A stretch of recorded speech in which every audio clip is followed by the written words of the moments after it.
சங்கீதம் 45. என் இருதயம் நல்ல விசேஷத்தினால் பொங்குகிறது. நான் ராஜாவை குறித்து பாடின கவியை சொல்லுகிறேன். என் நாவு விரைவாய் எழுதுகிறவனுடைய எழுத்தாணி. எல்லா மனுபுத்திரரிலும் நீர் மகா சௌந்தரியம் உள்ளவர்.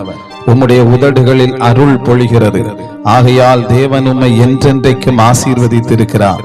சௌரியவானே, உமது மகிமையும் உமது மகத்துவமாகிய உம்முடைய பட்டயத்தை நீர் உம்முடைய அறையிலே கட்டிக்கொண்டு சத்தியத்தின் நிமித்தமும் நீதியுடன் கூடிய சாந்தத்தின் நிமித்தமும் உமது மகத்துவத்திலே ஜெயமாக ஏறி வாரும்.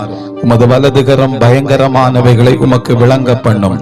உம்முடைய அம்புகள் கூர்மையானவைகள். அவைகள் ராஜாவுடைய சத்துருக்களின் இருதயத்துக்குள் பாயும். ஜன சதலங்கள் உமக்கு கீழே விழுவார்கள். தேவனே, உமது சிங்காசனம் என்றென்றைக்கும் உள்ளது.